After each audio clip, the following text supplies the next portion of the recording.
Hi, it's Marlene from the Sharing Light. How are you today? Today I have a different purpose for this video. I've been doing this video normally for just general population. Today I am specifically sending this message out to parents of children on the autism spectrum, parents of children with physical disabilities, medical issues, parents of children who have anxiety, depression. Basically, most parents who are home with their children right now. So, we are home with our kids. On any normal given day, we are at work, our kids are in school, and thankfully the teachers and the aides and the ABAs and all of those wonderful angels in our school system are taking care of our children and helping them basically learn and pass the time until they go home. And from my experience, when they come home,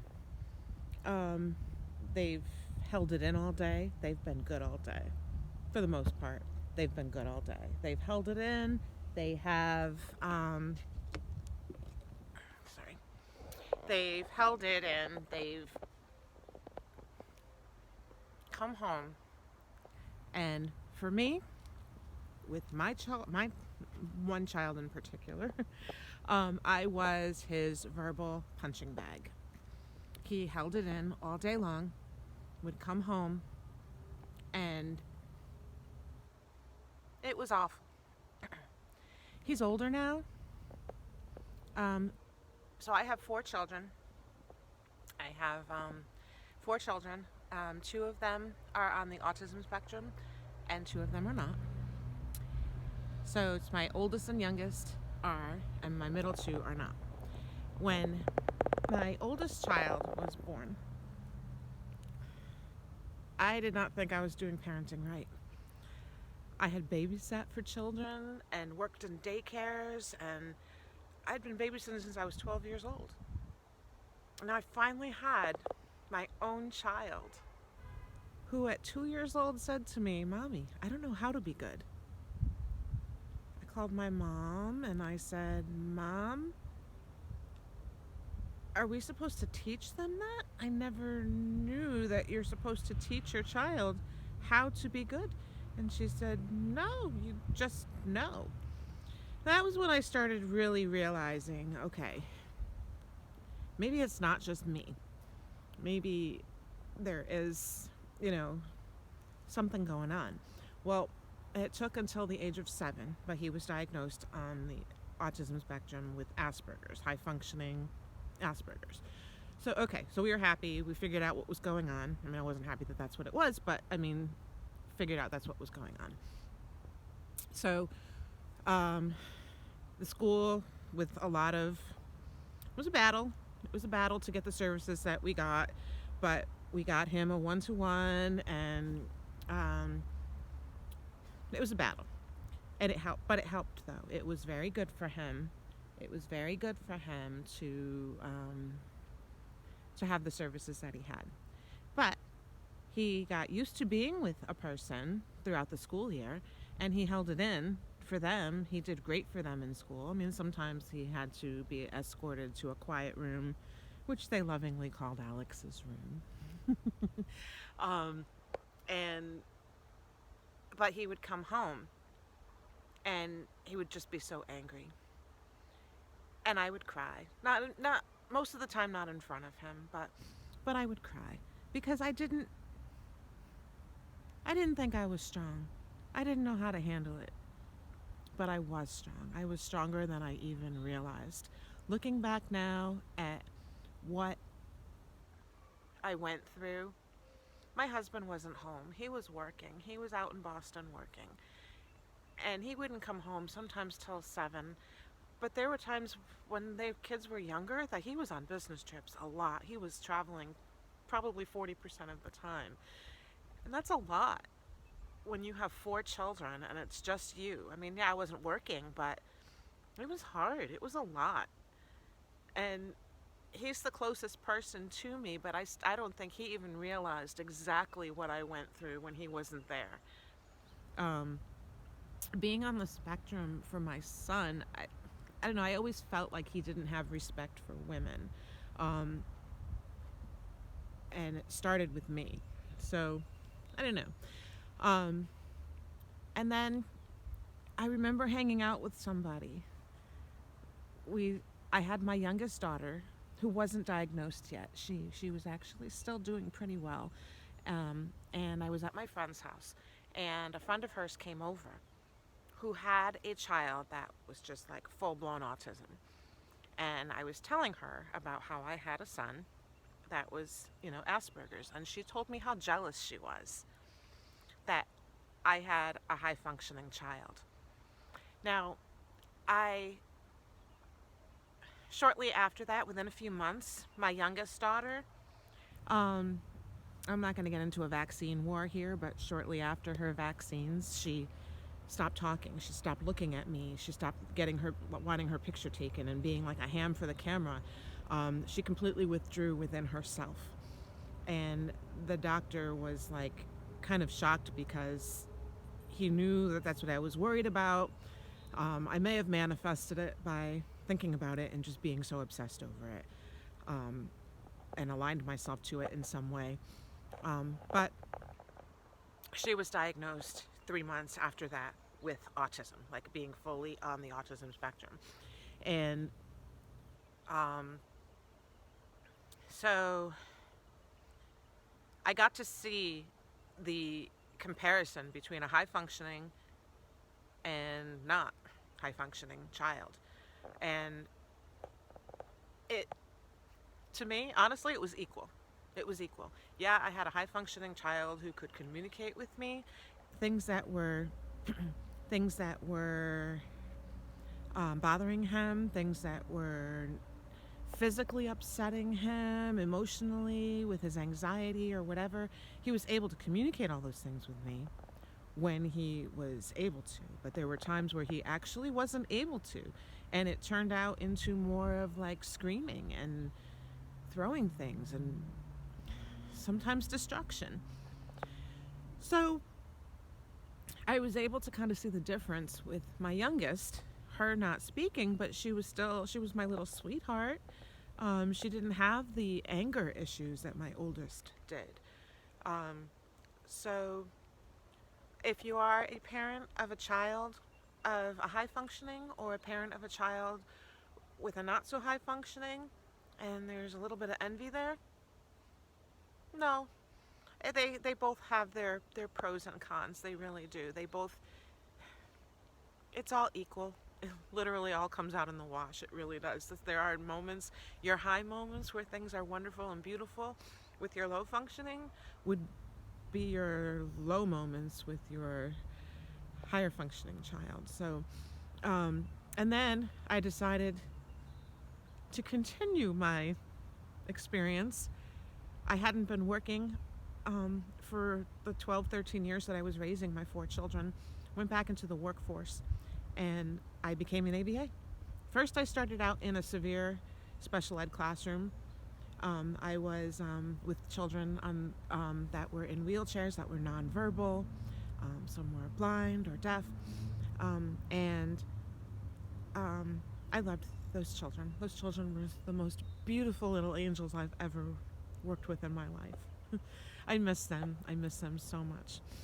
And then I got promoted to an ABA position, and I stayed in ABA for the last couple of years. I recently just left this past school year. I left to focus on my energy work because I feel like that is my calling. That is where I'm supposed to be, doing energy work and helping people with this. So that brings me to where I am now with you. Parents of children on the autism spectrum, parents of children with special needs, helping you to get through this. I want you to know, obviously you know you're not alone, but I want you to know you are not alone. And I want you to know that I'm not just talking out of my ass. I do know what you're going through. I have been dealing with this lovingly with my children for the last almost 21 years. So I have a lot of experience with my own children and other people's children that I've worked with in the school system. And I wear that proudly. I really, really do. I wear that proudly. I am happy for the experiences that I've had. The lessons that I've learned from these children have been beautiful, and I wouldn't trade them for anything in the world. I wouldn't. I wouldn't. Even on my hardest days, I wouldn't. So as they get older, it doesn't get easier. You think it does, but sorry, it doesn't. You still have to drive them to therapy, and then there's all the teenage hormones and all of that. I had been taking my youngest daughter, who is no longer on the autism spectrum. Yay. She is no longer on it. The doctor, her therapist said he can't find anything on there that would really put her on the spectrum anymore. So she's doing amazing. She still has a lot of anxiety and could benefit from using a therapist just to talk to.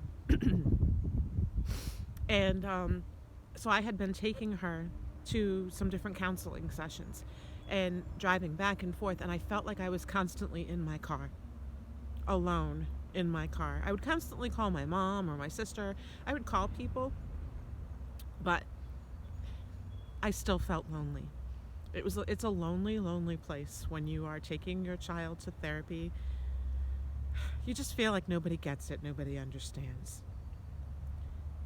But there are people out there that do understand. This community of parents is amazing.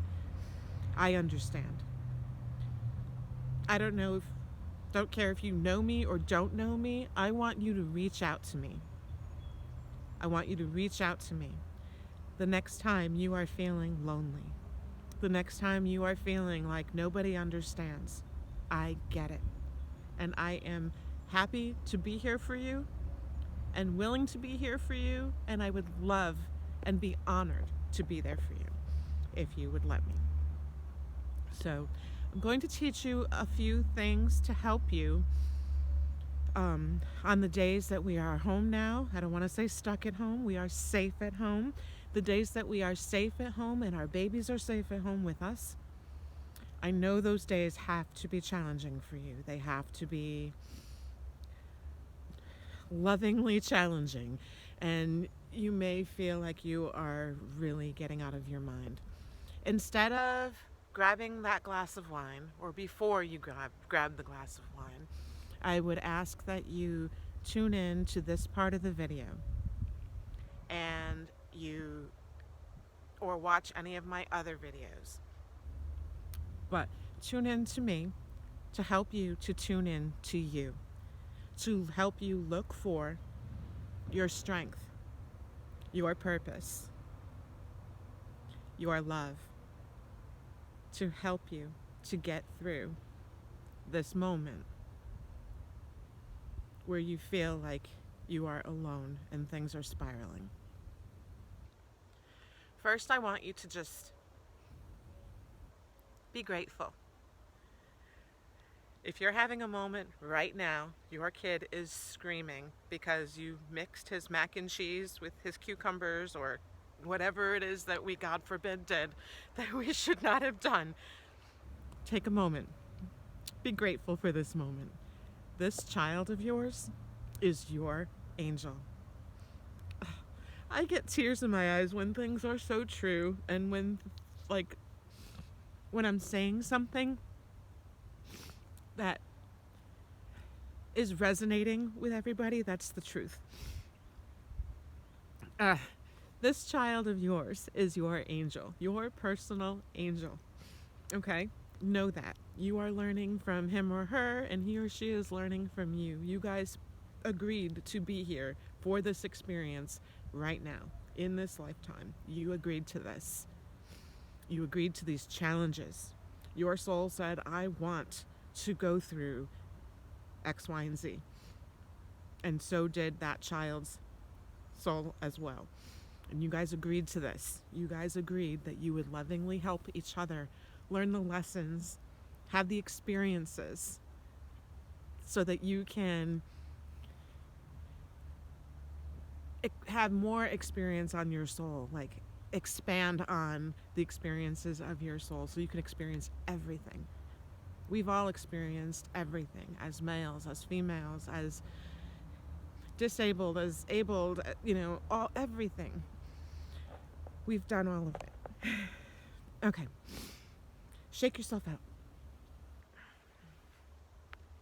Let that last meltdown go. Let that last meltdown go. Don't even think about it. Just let the meltdown go. All right. Some deep breaths.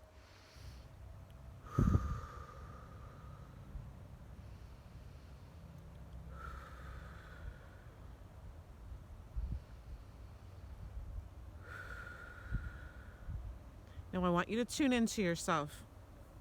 I want you to put your hand over your heart and imagine yourself inside of your heart.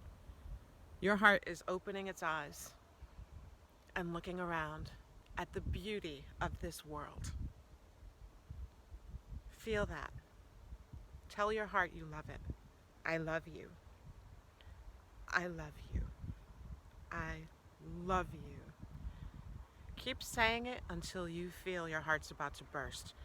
The way you feel when you see a cute little kitten or a puppy, or that warm fuzzies kind of feeling. When you feel that in your heart, that's when you know you're ready to move on.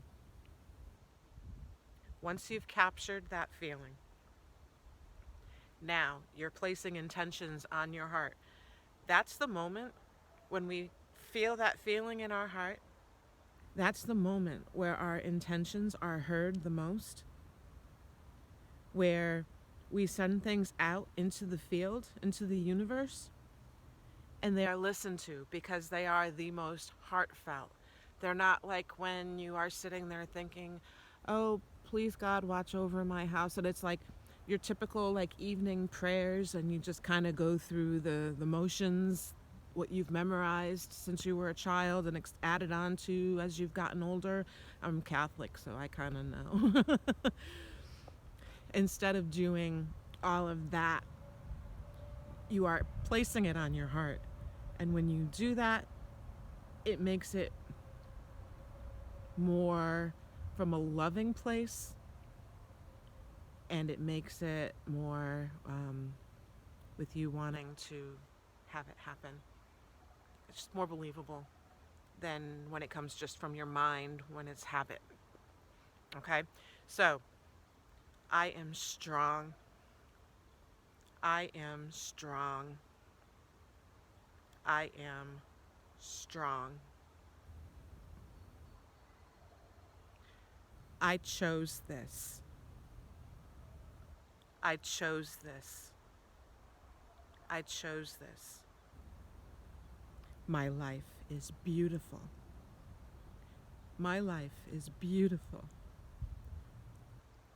My life is beautiful. I am grateful for my child.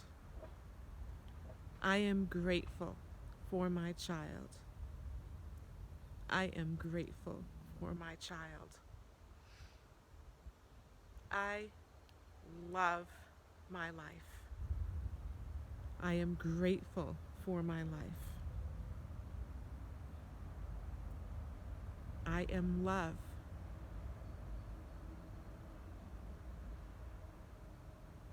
It is okay to feel frustrated.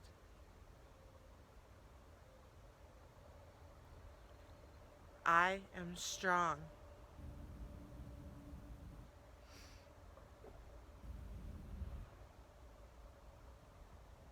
I can handle anything.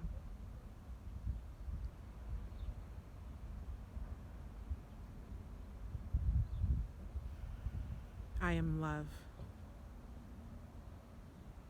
I am love. I am love.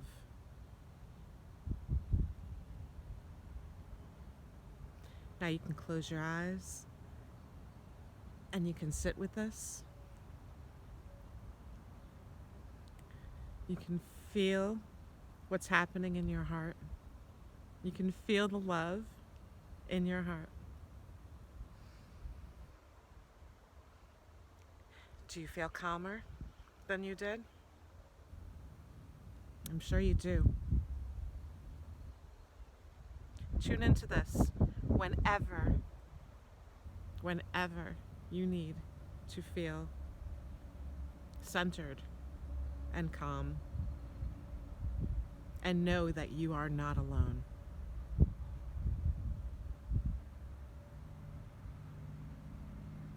I love you.